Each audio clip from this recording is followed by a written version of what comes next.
Hey everyone, welcome to GSF civil services classes YouTube channel. मेरा नाम अंजलि है। आज हम लोग डे 9 देखेंगे निर्णायक बैच का, which is a 30 days mentorship batch for the 72nd BPSC PT. ठीक है, आज हम लोग 9वें दिन पर हैं। आज का हम लोग टारगेट देखते हैं। एंड लास्ट के कुछ 8 दिनों में हमने एंशिएंट हिस्ट्री को रिवाइज़ कर लिया, पढ़ लिया, हमने मेडिवल हिस्ट्री कवर कर लिया, हमने फिजिक्स कर लिया। तो ये 3 मेजर पोर्शन हमने कर लिए हैं। इसके बाद का हम लोग स्टार्ट कर रहे हैं। So we are starting today with the modern history and chemistry आपका डे 8 से ही स्टार्ट हो गया था, डे 7 से ही स्टार्ट हो गया था।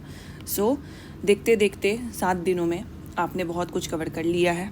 This is the main motive of a planned strategy कि धीरे धीरे आपको ना आपका सिलेबस कवरेज होते दिखेगा। वरना आप अगर रैंडम स्टडी करोगे, आज कुछ पढ़ोगे, कल कुछ पढ़ोगे, एक दिन में पूरा एक सब्जेक्ट पढ़ोगे, तो फिर वो कवरेज और वो इफ़ेक्टिव रिवीजन आपसे नहीं होगा। तो that's the power of the mentorship. एक टारगेट आपको फिक्स रहता है, आपको बांध के रखता है दिन में, और उसका इम्प्लीमेंटेशन आप PYQ लगा के करते हो, एंड ऑब्वियसली जो हमारा 7 बजे टेस्ट होता है उसको लगा के करते हो। ठीक है, so every test has been updated, every explanation has been given. अब क्योंकि इधर 1-2 दिन में थोड़ा टेक्निकल इशू के कारण 1-2 PDF अपलोड नहीं हो पाया था, which I am sorry for that inconvenience. लेकिन सब कुछ अपडेट हो गया है, तो आप अपना एनालिसिस भी कर सकते हैं। चलिए, तो डे 9 आज हम लोग स्टार्ट करते हैं फॉर द निर्णायक बैच। बिफोर गोइंग अहेड, मैं 73rd BPSC एस्पिरेंट के लिए कुछ बता देती हूँ आपको लोगों को कि हम लोग फाउंडेशन एंड मेंटरशिप बैच आप लोगों के लिए स्टार्ट कर रहे हैं। तो इसमें क्या होगा, this is the plan for the 7 months। 7 months का प्लान है। वैलिडिटी आपका 73rd BPSC मेंस तक रहेगा। हमने 7 month लेके चला है क्योंकि हमें आपका प्रीलिम्स और मेंस आपको कंप्लीट कराना है।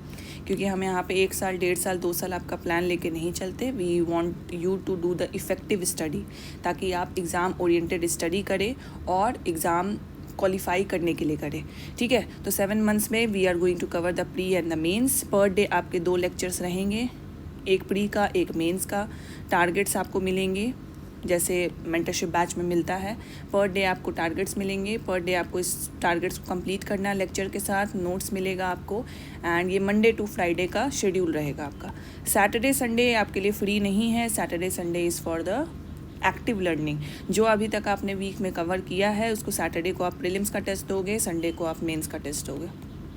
7 महीने तक ये चलेगा। आप टोटल 28 प्रीलिम्स का टेस्ट दे दोगे, 28 मेंस का टेस्ट दे दोगे। टोटल आप 56 टेस्ट दोगे। And it is very very effective plan in order to cover the syllabus for the 73rd BPSC in effective manner।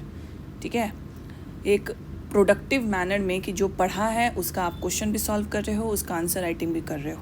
That's what the mentorship looks like, and that's what the foundation batch under GSF looks like. ठीक है, तो ये हम लोग 1 जुलाई से start कर रहे हैं। तो for more details you can contact the team, या तो आप GSF साइट पे भी और भी इसकी डिटेल देख सकते हो, या मैंने एक वीडियो बताया था स्ट्रैटेजी वाला।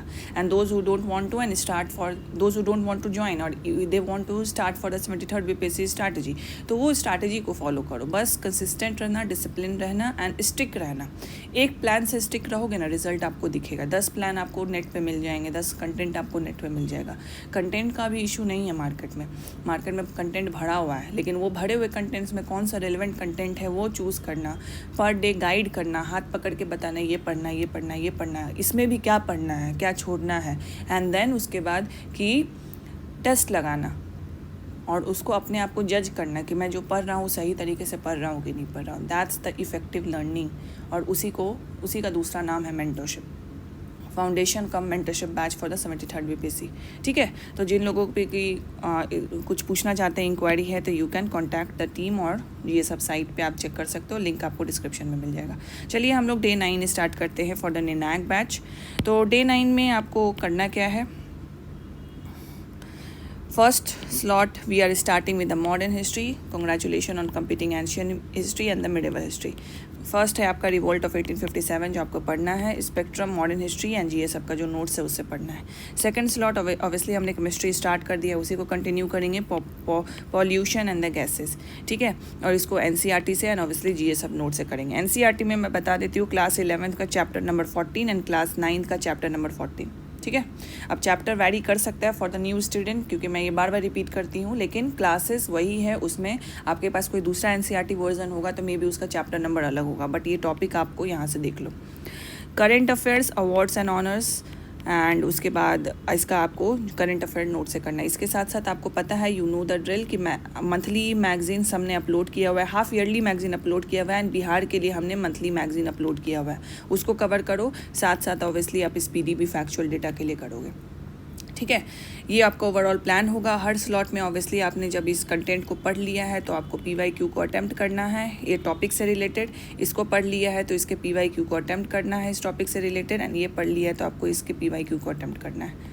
It goes same for the all the slots. 3 घंटे का आपका स्लॉट है, जल्दी कंप्लीट हो जाता है। देन बाकी के टाइम आप रिवीजन में यूटिलाइज़ करोगे। आई वुड से कि आप रिवीजन में यूटिलाइज़ करो। अगर आपको लगता है कि रिवीजन करने के बाद भी आपके पास टाइम बचा हुआ है तो जो टॉपिक लिस्ट है हमने आपको दिया है उसके आगे के टॉपिक को स्टार्ट कर दो, क्योंकि हमने एक जगह सारे नोट्स भी आपको दे दिए हैं कंपाइल करके, ठीक है। तो वहाँ से आप कर सकते हो। अगर डेली टारगेट, तो हम लोग डेली वाइज अपडेट करते हैं, तो जो कंपाइल नोट्स हमने दिए हैं वहाँ से भी जो आगे के टॉपिक लिस्ट है उसको कंप्लीट करते जाओ। तो सारे फोल्डर्स मेंटेन्ड है, ऑर्गेनाइज है, आपको कोई दिक्कत नहीं होगी उसको ढूंढने में, जो भी नए बच्चे हैं ज्वाइन किए हैं। और बाकी जो नए बच्चे ज्वाइन कर रहे हैं, आई वुड से कि सारे डे 1, डे 2, डे 3 वाले जो फोल्डर्स हैं उसको एक बार देख लो। सारे वीडियोज़ उसमें गए हुए हैं। एक ओरिएंटेशन सेशन का देख लो, एंड टेस्ट का भी डेमो वीडियो देख लो, so that you will get all the process in hand कि हाँ इस तरीके से हमें इस मेंटरशिप का यूटिलाइजेशन करना है फॉर योर प्रोडक्टिव लर्निंग, ठीक है। तो ये है डे 9।